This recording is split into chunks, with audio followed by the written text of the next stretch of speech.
Buena mañana, muchas gracias por acompañarnos en la carpa de actividades del Festival Celsius, en esta presentación en la que vamos a hablar de la novela La materia de las sombras, obra de Antonio Runa. Antonio es sobradísimamente conocido como creador de contenidos y sobre todo como una de esas voces aterciopeladas que van seduciendo en el calor de la noche al ritmo de una música sensual y que la acosan, o eso era una película de Clint Eastwood, perdonad. Es la cabeza pensante, la voz de La órbita de Endor, pero también es un excelente escritor. Ha trabajado el ensayo, pero en el campo de la ficción se ha inclinado por la temática fantástica. La novela de la que vamos a hablar hoy es La materia de las sombras, la segunda aventura protagonizada por Isaac Zarco, un detective de lo paranormal, por decirlo de alguna forma, un investigador de lo onírico o de lo extraño, como queráis definirlo. Y es una novela realmente compleja porque podría leerse en formato thriller, podría también entenderse como una novela de ciencia ficción. Hay un laboratorio que está investigando y el contacto con otras realidades o la creación de otros modelos de conciencia. Y vamos a entrar en un terreno realmente extraño en el que se combina lo fantástico con lo tecnológico y también las consecuencias de lo que puede suponer en un momento dado abrir la caja de Pandora, por decirlo de alguna forma. A lo largo de los próximos minutos hablaremos de esta novela. Os animo también, si tenéis alguna pregunta, a participar. Y bueno, yo quisiera que nos hablases un poquito de la génesis de La materia de las sombras. Bueno, como génesis, después de haber escrito La chica gris, pues yo seguía con mi disciplina de escribir, o sea, de no parar de escribir. Después de que terminas un libro, pues empiezas otro, o sea, eso va a ser así siempre. Y claro, la idea surgió, en realidad lo que yo tenía en la cabeza era con otro protagonista, con otro personaje diferente, digamos que iba a ser una historia independiente, pero siempre metido dentro del tema de la investigación de los sucesos insólitos, lo paranormal y demás. Con el tema sobre todo la premisa principal era el tema de la creación de entes intelectivos mediante la propia mente humana, ¿no? Basándome un poco en un experimento, bueno, real entre comillas. Yo no me creo que consiguieran lo que dijeron que consiguieron, pero hay un experimento científico que es el experimento Philip, donde un grupo de científicos metidos a parapsicólogos, bueno, mediante el uso de la mente, todo esto lo desarrollo en la novela, crearon un ente intelectivo, o sea, un fantasma psicosomático, ¿no? Y entraron en contacto con él a través de la Ouija, a través de ejercicios de mediunidad y tal. Basándome en eso, pues yo quise jugar un poco a lo mismo, llevándomelo a un terreno quizá un poco más exagerado, porque este fantasma pues la toma con sus propios creadores y bueno, hay otras tramas aparte. Porque realmente la materia de las sombras, si lo diseccionas por partes, son varias historias, ¿no?, que van confluyendo en torno a un personaje principal que es un investigador de lo insólito, un detective que tiene poderes psíquicos y que va metiéndose en tramas que en principio no tienen nada que ver, pero que acaban en un vértice, en un punto concreto, y a partir de ahí se unifican, ¿no?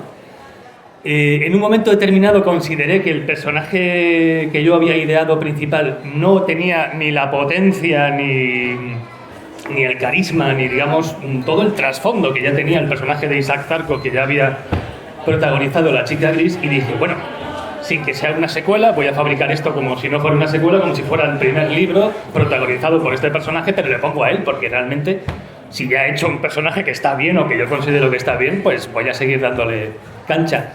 Después de hacer ese cambio, el resto vino solo. Uno de los elementos más potentes de la novela es este protagonismo que adquiere Isaac Zarco y la idea también de creación de serie, en el sentido de la creación de unos contenidos que, protagonizados por el mismo individuo, van a ir creciendo. Porque la propia mitología que creas en torno a Isaac va creciendo también en esta novela. Ajá. Conocemos una infancia, conocemos un momento de encuentro con otras entidades realmente perturbadoras, por no desvelar nada, y cómo estos encuentros vuelven a repetirse ahora en este momento de crisis. Y enfrente hay este fantasma que acabas de denominar, o esta entelequia, este ser extraño, porque también me ha gustado mucho la idea de que tenga una base científica, tecnológica, y luego dar ese giro a lo espiritual. Yo quisiera que nos hablases también un poquito de esos contactos fantasmagóricos que tenía Isaac. Bueno, básicamente la novela, bueno, por ejemplo, en la anterior que no hace falta leerlas por orden, ¿de acuerdo? Se puede empezar por la materia de las sombras perfectamente, pero sí es cierto que en la anterior pues yo quería que se explorara el tema del padre, que aparecieran un tipo de entidades concretas, específicas, por no desvelar tampoco, ¿no? O sea, hoy no queremos hacer spoilers de este, pero tampoco queremos hacer del otro, ¿no? Y yo hombre, mi idea era presentar entidades que tuvieran mucho que ver, aunque cuando tú lees el libro realmente te das cuenta de que son muy diferentes, ¿no? Hay un tipo de ente que se está poniendo en contacto con un grupo de personas específicas y las lleva al suicidio, ¿no? Eso todas las tramas donde se mete la policía y demás. Isaac Zarco ahí no se debería haber metido, pero bueno, como tiene un contacto dentro de la policía, acaba también metido en ese asunto. Entonces hay 3 tipos de entidades o digamos yo abordo 3 tipos. Sí, es que está esto lleno de entidades ahora mismo, entonces vamos a ver, vamos a tener un poquito de cuidado con lo que decimos, no vaya a ser que salgamos por ahí colgados de algún árbol esta noche o algo así. Por favor, un poquito de prudencia. Si se empieza a levantar una mesa de una esquina, avisadme porque yo estoy un poco despistado ahora mismo y tendríamos una de esas mesas parlantes que incluso se puede hacer espiritismo con ellas y demás. Pero bueno, la idea era tener 3 entidades muy diferentes, pero todas relacionadas con el asunto mental, psicológico, cómo una entidad puede afectar mucho a una persona, pero a otra quizá no tanto. Bueno, quería jugar con todo eso y llevármelo también al terreno de lo fantástico porque, bueno, yo hice mis pinitos en el asunto parapsicológico. Yo no conté nada, ni vi nada extraño, ni nada paranormal, con lo cual en mi libro pasan todas las cosas que a mí sí me hubiera gustado que se manifestaran delante de mí, poder ver todo aquello. Porque una vez que te has metido en ese mundillo, pues lo que quieres es encontrarte cosas, ¿no? Es como el investigador de los ovnis, pues lo que quiere es que en algún momento dado, pues tener un encuentro en la tercera fase, como mínimo, ¿no? Entonces, bueno, como el mundo del misterio me desanimó bastante, pues me he ido a la ficción para conseguir lo que no pude lograr, ¿no?, en ese momento. Y claro, llevándome un poco más para allá. Muchos compañeros que están metidos en ese mundo me han dicho, pero tío, ¿tú has hablado con algún medium en tu vida? La mediumnidad no funciona así. Digo, ya, es que si hablara de la mediumnidad tal cual los medium dicen que es, este libro sería un poco tostón, ¿no? O sea, yo quiero llevarlo un poco más para allá. Que un psíquico pueda cosechar varios superpoderes, por decirlo así, porque para mí hablar con los muertos puede ser una maldición o también un superpoder en función de cómo lo lleves, ¿no? Y cuestiones como la telepatía y algún otro aspecto que yo creo que son fundamentales en estas historias. Evidentemente la novela empieza con un thriller, estas muertes provocadas por aparentemente suicidios, pero que rompen cualquier estadística, lo que le lleva a la policía a plantearse líneas de investigación paralelas. Y yo quisiera que me hablases un poquito también de esa línea, en la que rompes con el elemento fantástico, te centras más en un elemento de ritmo muy acelerado en cuanto al thriller, y cómo luego de eso enlazas y subes el listón, por decirlo un poquito más, y te metes ya en el elemento fantástico propiamente dicho. Sí, bueno, el esquema de la novela es básicamente investigación. Hay 2 tipos de investigación, una más de corte más parapsicológico y otra más relacionada con lo policial, con lo cual, sí, en algunos puntos es un thriller policial, de los de toda la vida. Lo que pasa que, claro, con un grupo de policías persiguiendo una causa paranormal, es decir, algo que no es tan sencillo como esposarle y decirle cuáles son sus derechos y tal.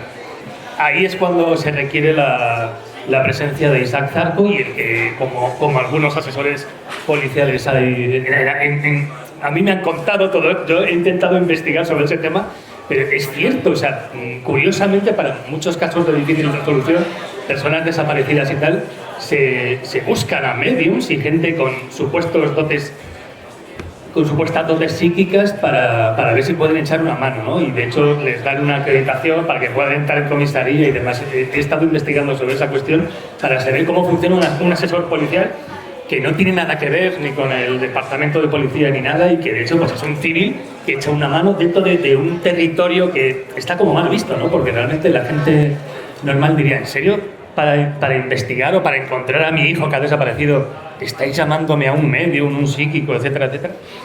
Pero lo curioso es que supuestamente algunos sí que aciertan o dan una indicación que lleva a las autoridades a encontrar, si no dónde está, dónde estuvo. O sea, al final parece que funciona en alguna ocasión, no siempre.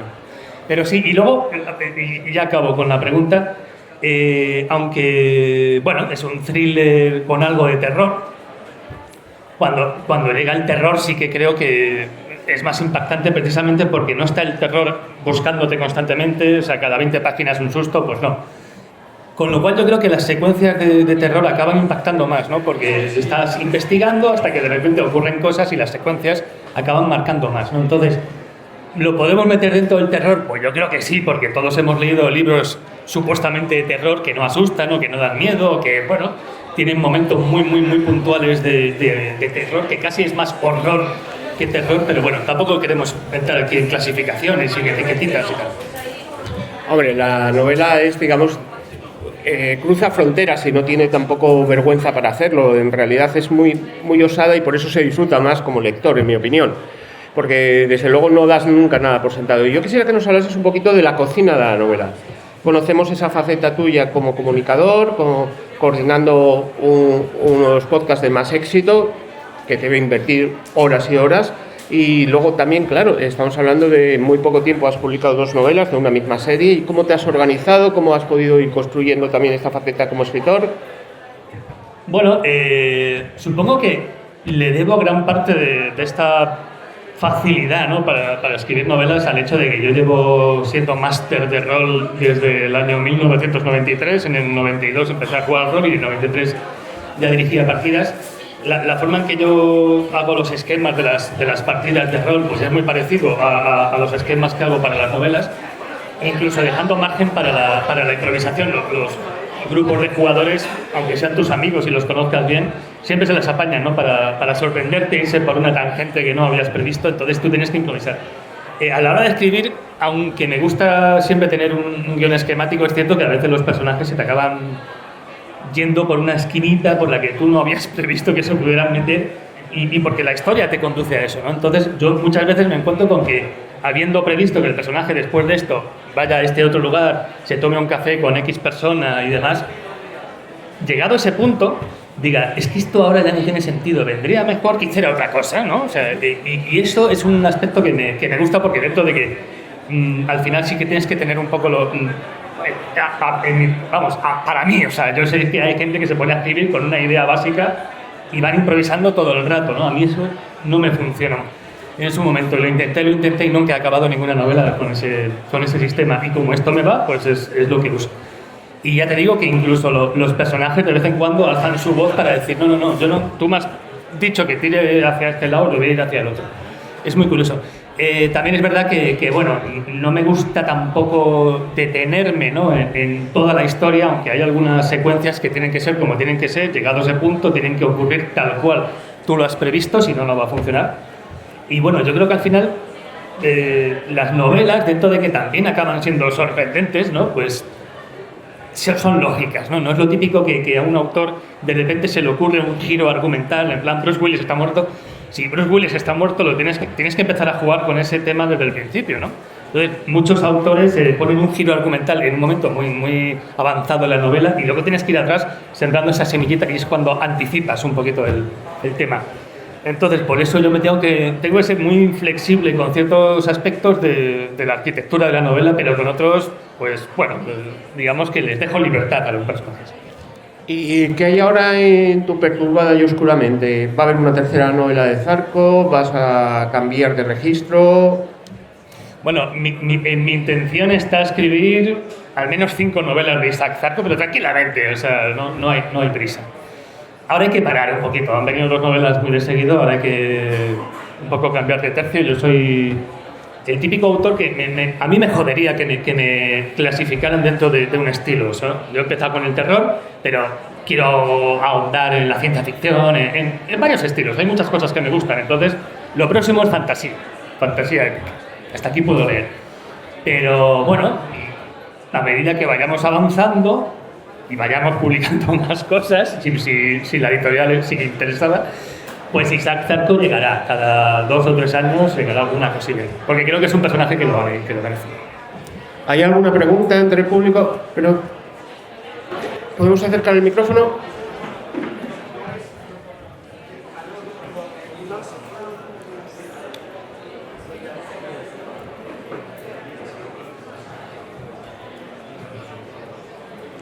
Hola, sí, en la materia de las sombras aparece el refilón, cierta organización, que no va a decir mucho para no hacer spoilers, pero claro, es muy interesante la idea, pero es solo una pincelada. La pregunta es, ¿tienes previsto en las próximas entregas justamente darle más centralidad? Y la idea es expandir esta historia a nivel más global, digamos. Sí. Es que en serio que me gustaría matizar más, pero no puedo. Primero porque haría spoiler de este y del que todavía no está escrito, pero sí, ese grupo, vamos a llamarlo así, tendrá mayor desarrollo más adelante. ¿Vale? De hecho, probablemente ya me meta para la siguiente novela, ya abordemos esa cuestión. Gracias. Bueno, ¿alguna pregunta más antes de que terminemos? Pues bueno, nos acercamos al final de la presentación. Creo que David quería formular una pregunta. Yo quería preguntarte si tienes previsto también hacer como un spin-off de este en los 80 con el padre de protagonista, que me parece que le da mucha esencia. Todo lo paranormal de los 80 es como que le pega mucho. Señales. Dos ladridos es sí. No lo había pensado, las cosas como son, pero es una buena idea. Ahora me pongo a apuntarla. No, bueno, técnicamente hay muchas cosas que dan ganas de escribir por ahí y bueno, dentro de... Lo que pasa que, claro, prácticamente ya se ha desvelado todo. Esa historia no traería muchas novedades. Es un poco... Anoche, cenando, estuvimos hablando de... Para que nos entráramos todos, ¿no? El spin-off este de Mad Max, Furiosa, ¿no? La peli está bien, pero no te ha traído nada nuevo. Todo lo que se explora en esa película ya estaba contado en la anterior, o sea, muy sucintamente. Entonces, para hacer eso que está bien y puede ser un ejercicio de entretenimiento, podría hacerlo, pero ya sabemos, casi toda la historia del padre ya está pincelada en la chica gris, así que, aunque no es mala idea, tampoco es la mejor de las ideas. Pero bueno, le daré una vuelta a dos. Bueno, llegamos al final del tiempo que tenemos para esta presentación, no sin recordaros que en unos minutos van a estar firmando ejemplares de la materia de las sombras en el Filmódromo. Vamos a despedir a Antonio con un fuerte aplauso. Todos los que lo conozcáis sabéis de lo que hablamos.